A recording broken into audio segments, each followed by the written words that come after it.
દારૂબંધીના નામે ખુલ્લો દોર મૂકી દીધો છે। કાલિયો, ભૂરિયો, લાલિયો, ભોલિયો બધા કોણ છે ભાઈ? બંધ કરો એ બુટલેગરોને।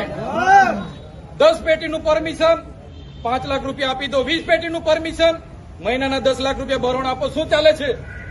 આ બધું બંધ કરી દેજો નકલી દારૂ વાળો।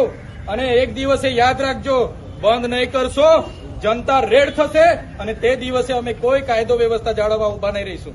તૈયાર છો ને બધા?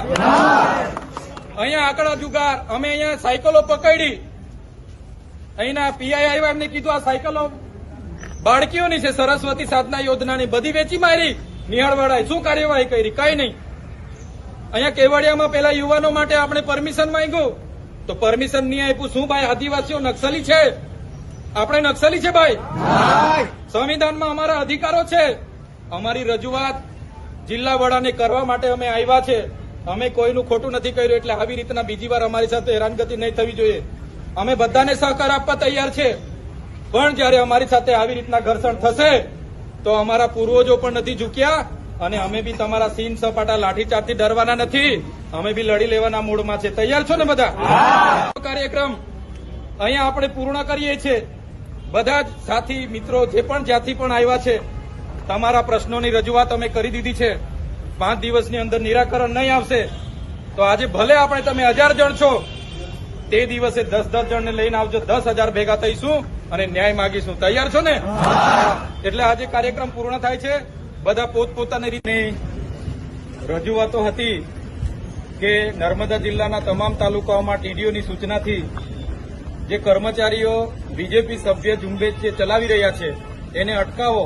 તો એ રજૂઆતને ધ્યાને રાખીને તમે અમને કીધું કે તમે જાતે આવો, તો તમારી સાથે આજે અમે આવ્યા અને તમારી રજૂઆતને લઈને કલેક્ટર સાહેબ, ડીડીઓ સાહેબ, એસપી સાહેબ અને ડીઆરડીના નિયામકશ્રી અને 5 તાલુકાના ટીડીઓ શ્રીની ઉપસ્થિતિમાં અમે ચર્ચાઓ કરી। અમે 6 આગેવાન અંદર જઈને ત્યારે એમને આપણે બધા પુરાવા પણ રજૂ કર્યા। જેમ કે મારા ડેડિયાપાડાના ટીડીઓએ સોમવારે 9 તારીખે તમામ મનરેગાના સ્ટાફની મિટિંગ લીધી, તલાટીઓની મિટિંગ લીધી, ડીઆરડીના કર્મચારીઓની મિટિંગ લીધી અને કડક સૂચના આપી કે ડીડીઓની સૂચના છે અને આ મનરેગાનો 13,000નો લક્ષ્યાંક, તલાટીઓનો 15,000નો લક્ષ્યાંક અને ડીઆરડીના આવાસવાળાના જેટલા પણ આવાસ આપ્યા છે એમને બધાને રજીસ્ટર કરાવો, ટોયલેટ જેને મળ્યા છે એનું રજીસ્ટ્રેશન કરાવો, એમ કરીને સૂચના આપીને ઝુંબેશના રૂપે બીજેપી સભ્ય નોંધણીની કામગીરી ચાલુ છે અને રોજે સાંજે ફોલોઅપ લેવામાં આવે છે। ત્યારે એના વિરોધમાં આપણે બધા આજે ભેગા થયા। આપણે શાંતિપૂર્વક જ રજૂઆત કરવા માટે અહીંયા આવતા હતા। હું પણ તમારા લોકો ચૂંટાયેલો પ્રતિનિધિ છું। મારા અધિકારો, સંવિધાને આપેલા અધિકારો હું પોતે સારી રીતે જાણું છું। આપણે બધા વેલ ગ્રેજ્યુએટ લોકો છે, છતાંય પોલીસ દ્વારા ગેટ બંધ કરી દેવામાં આવે છે, દરવાજા બંધ કરી દેવામાં આવે છે, કલેક્ટર સાહેબ નથી એવી ખોટો ભ્રમ ફેલાવવામાં આવે છે। ત્યારે આજના આ મંચ પરથી હું કહેવા માંગુ છું, પોલીસ વિભાગના અધિકારીઓને પણ તમારે કાયદો અને વ્યવસ્થા જાળવવાનું કામ કરવાનું છે। અમે અત્યાર સુધી 10 વર્ષથી સામાજિક લડત ચલાવીએ છીએ। કેવડિયા હોય, નર્મદા હોય કે તમામ પ્રકારની લડાઈઓ, ગાંધીનગરમાં પણ અમે હક અધિકારની લડાઈઓ માટેના ધરણા પ્રદર્શન કર્યા છે। અમે અને અમારા સમાજે ક્યારે પણ કોઈ સરકારી મિલકત કે ખાનગી મિલકતને 1 રૂપિયાનું પણ અમે નુકસાન નથી કર્યું। ત્યારે આ કલેક્ટર ઓફિસ આ નર્મદા જિલ્લાના લોકોની સેવા માટે છે, આ કોઈના બાપની પેઢી નથી, છતાં આપણને રોકવામાં આવે છે। ત્યારે આવનાર દિવસોમાં આપણે જાગવું પડશે।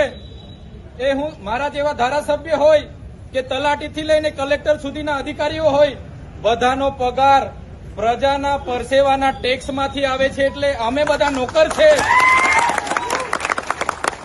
અમે બધા પ્રજાના નોકર છે। હું પણ એમાં આવી જાઉં, મને પણ પ્રજાના પૈસાનો પગાર મળે છે અને કલેક્ટરથી લઈને તલાટી સુધીના જેટલા પણ કર્મચારીઓ છે બધા પ્રજાના નોકર છે। કોઈએ સાહેબ બનીને બેસવાની હિંમત નહીં કરવી જોઈએ અને પ્રજાની સેવા કરવાનું માત્ર કામ કરવું જોઈએ। ત્યારે આ કર્મચારીઓ જેમણે પણ બીજેપી સભ્ય નોંધણીની ઝુંબેશ ચલાવેલી છે એમને આજે હું કહેવા માંગુ છું, તમારા પર ત્રેવડ હોય તો તમે આ ખુરશીઓ ખાલી કરી તમે બીજેપીની કમલમમાં બેહો, સભ્ય બનો અને ચૂંટણી લડો, તો તમને અમે ખબર પાડી દઈશું કે આ આદિવાસી કોણ છે। આ આદિવાસી વિસ્તારમાં આદિવાસી વિરોધી માનસિકતા ધરાવતા અધિકારીઓ આ બધું કરી રહ્યા છે। જો 5 દિવસની અંદર આ લોકો પર જો કાયદેસરની કાર્યવાહી નહીં થશે તો દિન 5 પછી આ કલેક્ટર કચેરી હોય, એસપી કચેરી હોય કે જિલ્લા પંચાયત હોય, બધાનો ઘેરાવો આદિવાસી સમાજ અહીંયા આવીને કરશે. એક બાજુ નર્મદા જિલ્લામાં આધાર સેવા કેન્દ્રો નથી. લોકો રાત પડે ને રાતે 2 વાગ્યાના હતા આધાર કાર્ડ અપડેટ કરવા માટે લાઈન પર ઉભા છે. કેવાયસી માટે બાળકોને લઈને લાઈન પર ઉભા છે. રેશન કાર્ડનું સર્વર નથી ચાલતું. આયુષ્માન કાર્ડના સર્વર નથી ચાલતા. અમારા ડેડિયાપાડામાં સબ ડિસ્ટ્રિક્ટ હેલ્થ સેન્ટર છે, ત્યાં એક્સરે જેવું મશીન પણ નથી ચાલતું. અને આ લોકોને સભ્ય નોંધણીમાં બધા કર્મચારીઓને મૂક્યા છે. ત્યારે